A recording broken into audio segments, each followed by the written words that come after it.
Fellow travelers, comrades, and brothers and sisters in arms, I'm the Stormy Poet, and welcome to this edition of the Poetic Justice Podcast, where we weaponize the power of literature against injustice. I received an email on my other platform a few weeks back. For those of you who don't know, I have another YouTube channel called the Levels of Love Podcast, where I give relationship advice and where I encourage the listeners to send emails with any questions they might have regarding the topic. One of my listeners, a black man, sent me a question asking what my thoughts were on interracial relationships, being that he and his wife were running into some culturally conflicting issues. I'll put it that way. And they're issues I typically see when a black person is with a non-black person. Now, I thought the situation would serve as a good teaching moment, and in regard to the response I gave, I decided to expound upon it further and share it on this platform. Because the arena of love and relationships does not exist in a vacuum. Systemic racism affects everything we do socially, and that includes how we interact in friendships and in romantic relationships. I've often compared it to gravity. Seldom do we ever actually think or have discussions about the effects of gravity. Gravity just is, and we've accepted it.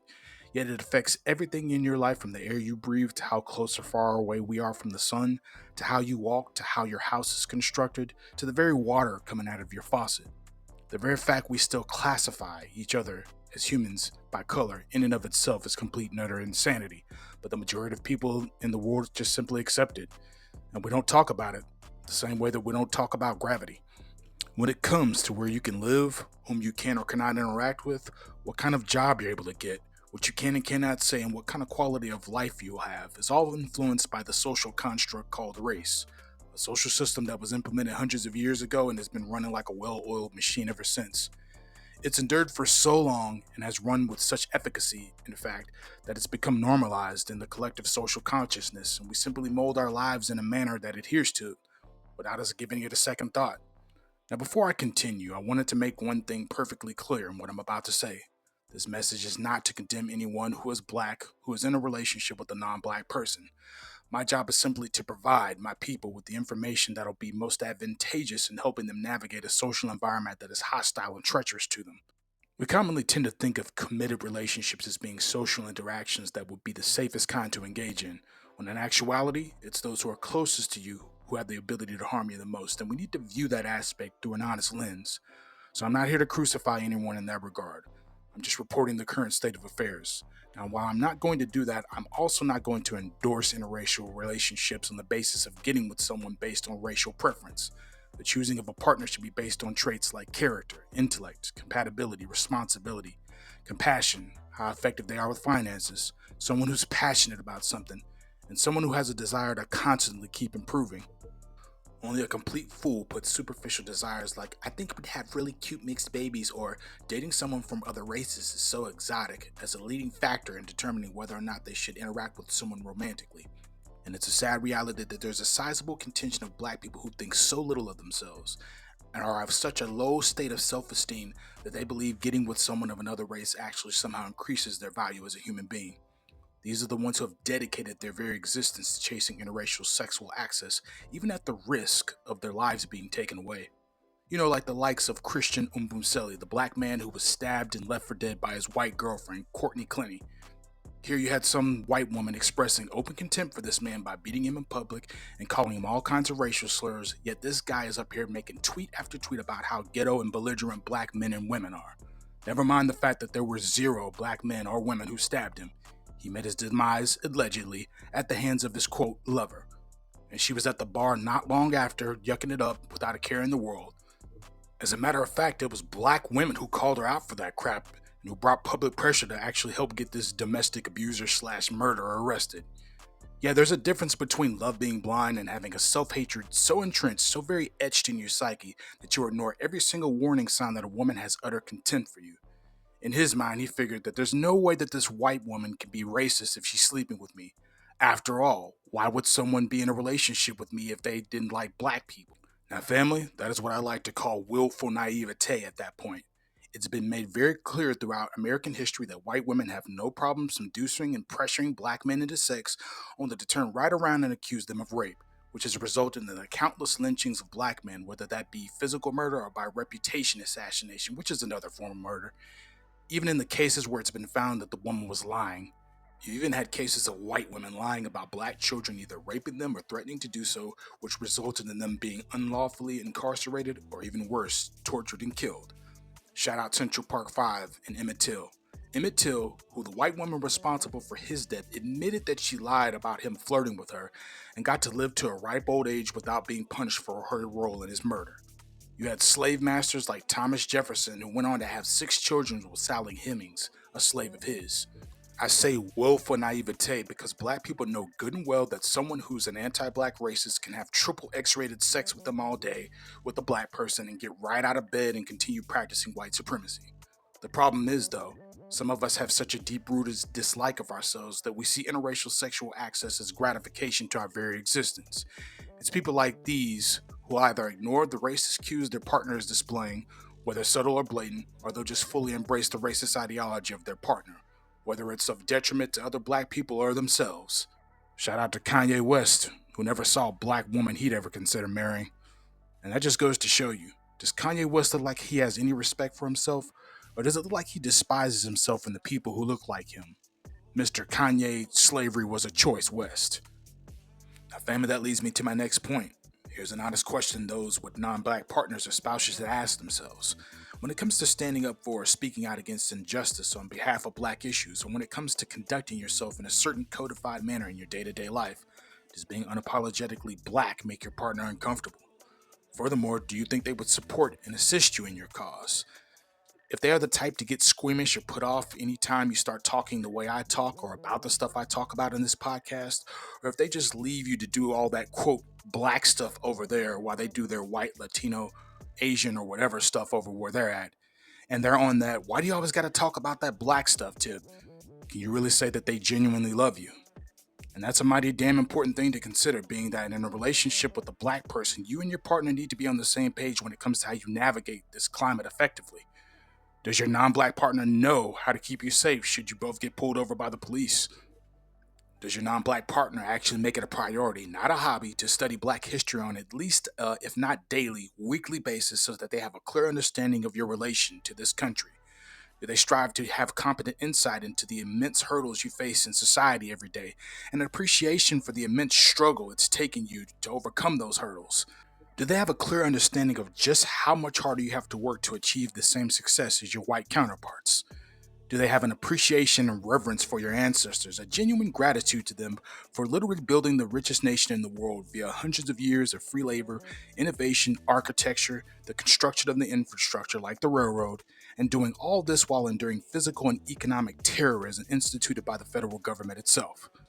Do they have genuine respect for those who you descend from, building the nation they freely enjoy? Do they have genuine respect for you as the descendant of those who exclusively built the nation that they themselves freely enjoy, whatever ethnicity they are? And do they have a genuine appreciation for you as a human being?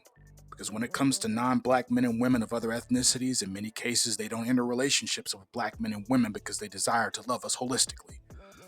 Look, the culture we as black men and women have created, particularly freedmen, is nothing short of mesmerizing and mind blowing, so much so that it's adopted all around the world. When it comes to aspects of our culture like music, food, dance, swagger, sports, dialect, and even medicine, non black people all around the world have either emulated it or outright ripped it off. All that to say, we innovate some pretty amazing things other groups enjoy experiencing. Here's the problem so many black people fail to understand though. These other groups compartmentalize when it comes to liking things that black people create versus liking black people as human beings themselves. Colin Kaepernick is one of the most famous examples of that. He was adored by the San Francisco 49er fan base and organization, but all he did was simply take a knee. He didn't call out white supremacy outright like I'm doing. He didn't commit any acts of violence. He didn't even stop playing for the team. Yet he was vilified by the 49er fan base as well as the white media on both the left and the right just for taking a knee. What pissed off white people so much had nothing to do with him, quote, disrespecting the flag. What made them angry was that he forced them to look at his humanity as a black man. They were only concerned about the experience he could provide them, nothing more. Oftentimes, non-black men and women get with the black partner based on the same premise, not because they want to accept or support you mind, body, and soul as a full human being, but because they like your swag, or because they see being with the black guy as edgy or trendy, or because they're trying to rebel against their family, shout out Prince Harry, or because your culture is a change of pace from the ordinary for them. But there lies the problem. They like you for the thrill ride you can provide. They don't give a damn about you as a human being, nor do they care about the well being of those who look like you. It's just like when it comes to an amusement park. It certainly is fun to visit, but there's absolutely no way anyone would ever want to live there. So, inevitably, once the thrill has exhausted itself and the exoticness is worn off, it's back to the familiarity of their own culture and their own men and women they go. That's why I always thought the whole once you go black, you never go back notion was damn ridiculous. The white woman I dealt with back in my younger 20s was married to a hardcore right wing, back the bad zealot last time I checked. The majority of the time, non black women who experiment with black men end up back with the men of their own races or with white men.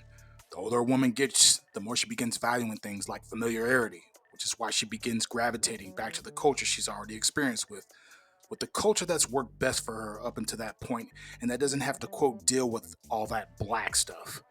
When it comes to white men, the centuries of theft, kidnapping, rape, destruction, torture, lying, and outright genocide their forefathers carried out has calcified the wealth in their community and has locked black men out of it.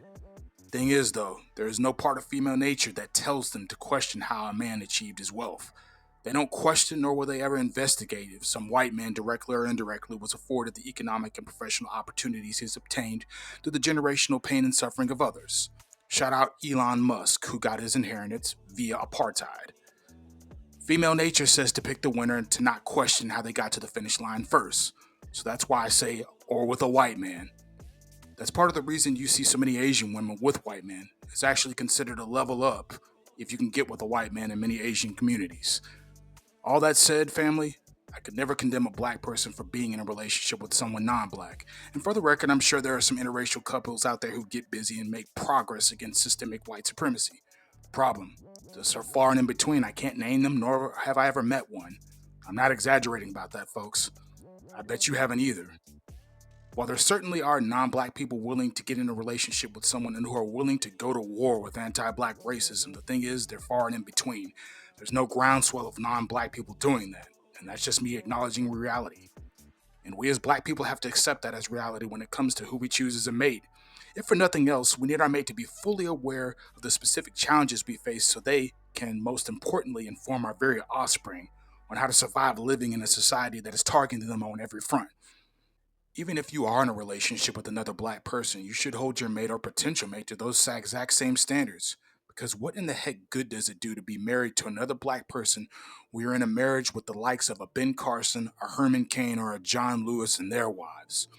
All that to say, I don't condemn interracial relationships, nor would I cancel a black person that's in one. However, out of precaution, it would make logical sense for me to question that black person's intentions of being in one. The same applies to a white person that's in a relationship with someone non-white. Are you in that relationship out of genuine admiration and attraction to that person holistically? Or are you in one because of a deep-rooted self-hatred? Now, before any of you come out to me saying, T.S.P, it's absolutely none of your business what two people have going on in their relationship, actually it is my business who you choose to be with, because that says a lot about you as a person. And who you are as a person lets me know how I should interact with you. Because non-white people with anti-black sentiments, whether self-hatred based or not, can have real-world negative consequences. Want an example? Justice Ketanji, I don't know what a woman is, Jackson, who, as a federal judge in the Ross versus Lockheed Martin Corp class action lawsuit, struck down a $28 million settlement proposal by Lockheed to 5,500 mostly black class members and refused to certify the class action claims of racial discrimination. Her conduct in the ruling was so appalling in terms of her dismissiveness and delays to do so that the first black federal judge of Alabama, Judge U.W. Clement, who's retired now, wrote a letter directly to President Joe Biden requesting him not to consider Ketanji in selecting a Supreme Court justice, stating, quote, "The Ross case was brought as a 2016 class action on behalf of 5,500 black workers of Lockheed Martin Corporation, the nation's largest federal contractor. Before filing the lawsuit, lawyers for the black plaintiffs negotiated a settlement with Lockheed Martin which provided for a reformed evaluation system, the cornerstone of pay and promotion decisions, and $22 million is to be distributed to the black workers. When the lawyers presented the settlement to Judge Jackson, she incredibly refused to approve the settlement because, in her view, there were no common factual questions. Then, more incredibly, she denied the plaintiffs their fundamental right to take discovery of Lockheed Martin's books and records as they sought to prove the class action status. Finally, by taking 50, stating, quote, "The Ross case was brought as a 2016 class action on behalf of 5,500 black workers of Lockheed Martin Corporations, the nation's largest federal contractor. Before filing the lawsuit, lawyers for the black plaintiffs negotiated a settlement with Lockheed Martin which provided for a reformed evaluation system, the cornerstone of pay and promotion decisions, and $22 million is to be distributed to the black workers. When the lawyers presented the settlement to Judge Jackson, she incredibly refused to approve the settlement because, in her view, there were no common factual questions. Then, more incredibly, she denied the plaintiffs their fundamental right to take discovery of Lockheed Martin's books and records as they sought to prove the class action status. Finally, by taking 54 days to issue her memorandum opinion accompanying her order denying class certification, she effectively aborted plaintiff's right to appeal her class certification decision under Rule 23F of the Federal Rules of Civil Procedure. That's what I mean by real-world consequences. She's clearly adopted the ideology of her husband. It is a form of deep-seated self-hatred and psychiatric dysfunction to choose a partner primarily based on racial preference. It is a sickness and an illness that is detrimental to both yourself and the black community as a whole. It's the black people who are of this mindset that have thwarted slave rebellions, who've acted as FBI informants to infiltrate civil rights organizations, and who've supported and enacted political policies against us politically. So these interracial fetishes and preferences have real-world consequences. Their effects aren't just relegated to the bedroom. And all that to say, when it comes to what person you're going to spend the rest of your life with, that person should be selected based on qualities that supersede fetishes or racial preferences. Racial preferences are the product of indoctrination, one which we've all been subjected to. But it's our responsibility and duty as a people to unlearn certain programming and to learn the value of who we really are. Only choose a partner because you desire to love them holistically, not because they do or do not look like you. And only love them in that manner if it's reciprocal. That love needs to be accepting of unapologetic blackness. Anything and everything else is not love. It's just superficial. One love and one justice. The Stormy Poet.